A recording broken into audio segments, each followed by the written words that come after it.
PSHI, aliran pencaksilat Indonesia yang dijadikan bela diri pasukan khusus Perancis dikutip dari Good News from Indonesia.id. Pencaksilat Indonesia, generasi muda Indonesia saat ini mungkin lebih mengenal bela diri asli Indonesia. Pencaksilat, melalui film Merantau dan The Raid yang dibintangi oleh aktor pesilat Iko Uwais, DKEK. Melalui film ini, silat dibawa ke tingkatan yang lebih tinggi, dikemas lebih menarik, dan mendapat polesan teknologi modern. Kesuksesan film tentunya membuat silat semakin dikenal luas baik di dalam maupun di luar negeri. Tapi jauh sebelum itu, ternyata banyak para guru silat yang mencoba dan berusaha mengenalkan pencaksilat Indonesia ke dunia luar. Di antaranya adalah guru yang pada akhirnya melahirkan pesilat tersohor di Eropa, yaitu Charles Joussat dan Frank Roper. Yuk, apabila kamu membuka situs video YouTube dan mencari kata kunci pencaksilat, pastinya mereka berdua akan banyak mewarnai laman situs video tersebut. Pencaksilat di mancanegara, siapa yang menyangka? Pasukan khusus anti-teror di Perancis seperti GIGN, Groupe d'Intervention de la Gendarmerie Nationale, dan Raid, Recherche, Assistance, Intervention, Dissuasion, menggunakan pencaksilat sebagai salah satu ilmu bela diri mereka. Tapi jika kita telusuri lebih lanjut, ternyata metode pencaksilat yang mereka terapkan sudah bukan lagi layaknya pencaksilat pada umumnya. Kembangan dan gerakan yang dianggap tidak perlu sudah dihilangkan, sehingga yang digunakan ialah jurus-jurus yang langsung menyerang ke arah titik vital manusia dengan efek cedera yang parah bahkan sampai mematikan, seperti leher, wajah, ulu hati dan alat kelamin, serta mengeksploitasi tiada henti titik lemah lawan mulai dari ujung kaki hingga ujung rambut. Di sana juga diajarkan teknik pencaksilat untuk melawan dan mengeliminasi bela diri ground fighting seperti jiu-jitsu, gulat dan judo, serta diajarkan pula bagaimana cara melumpuhkan lawan secepat mungkin. Pendekar bule sang instruktur yang bernama Eric Godard bercerita bahwa ia menimba ilmu pencaksilat dari sebuah perguruan atau sekolah bela diri yang didirikan oleh Frank Roper, seorang guru besar pencaksilat aliran persaudaraan Setia Hati Terate, yang sangat terkenal tidak hanya di Perancis tetapi juga di banyak negara Eropa Barat dan Eropa Timur. Dari Eric Godard pula saya mendapat info bahwa pencaksilat saat ini tidak hanya digunakan di GIGN, akan tetapi juga di beberapa unit militer Perancis lainnya, semisal Legiun Asing, Marinier dan Resimen 501 lapis bajanya. Bahkan sampai di Akademi Militer Kerajaan Belgia. Murid lainnya Charles Joussat dengan Visvo sistemnya yang terkenal, juga telah mengajarkan silat pada pasukan khusus Perancis dan pada beberapa satuan kepolisian di Amerika. Tidak hanya itu, ia juga membentuk Tigerclub.fr.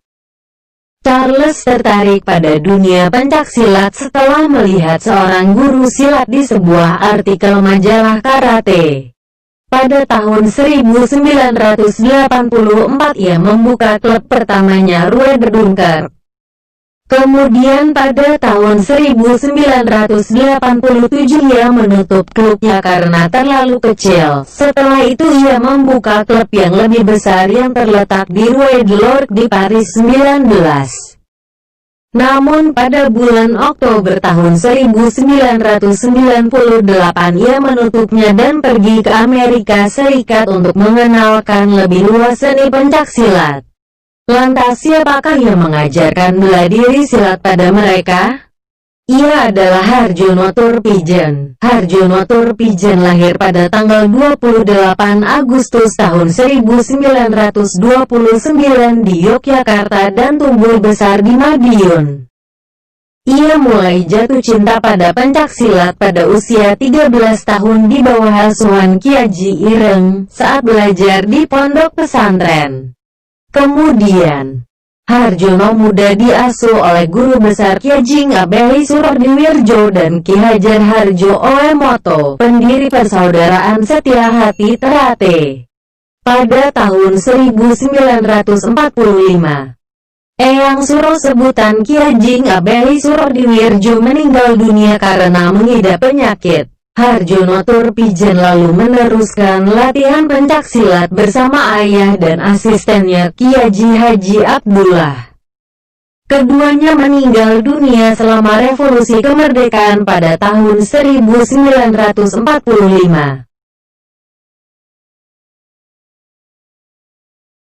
Semenjak saat itu, Turpijen melewati masa krusial. Ia tinggal selama 13 tahun di hutan Indonesia, yang mana ia menjadi murid dari dua guru besar pencaksilat, Bapak Jamaat dan Bapak Corkro.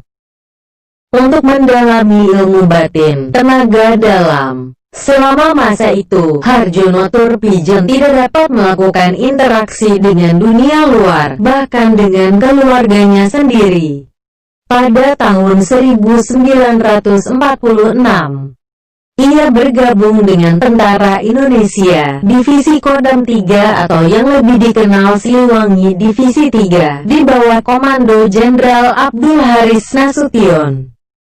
Setelah itu ia menjadi bagian dari PSRRI, Partisan Siliwangi Revolutionizing of the Republic of Indonesia.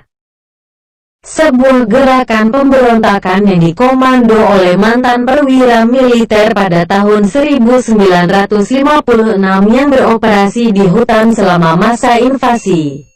Pada tahun 1966 Harjono Turpijen tinggal di Belanda, tempat di mana ia menjadi penggagas pencaksilat daratan Eropa. Baginya pencaksilat bukanlah senam akrobatik, akan tetapi murni gerak seni dan bela diri keras yang efektif. Turpijen punya pandangan tersendiri dalam pencaksilat. Gaya dan karyanya yang sangat keras karena juga mendapat pengaruh dari aliran sekolah silat di Jawa Barat. Pengalaman hidupnya di dalam hutan, latihan di berbagai perguruan pencaksilat terutama aliran Persaudaraan Setia Hati Ternate memungkinkan Turpijen untuk mengembangkan pencaksilat dengan karakternya sendiri. Harjono Turpijen malah menimbulkan ketidakharmonisan dengan pengurus Ikatan Pencaksilat Indonesia atau IPSI. Ketidakharmonisan ini tentunya cukup mengganggu para guru besar pencaksilat di Indonesia mengingat reputasi Turpijen sangat diperhitungkan. Tapi Turpijen tidak lantas putus asa.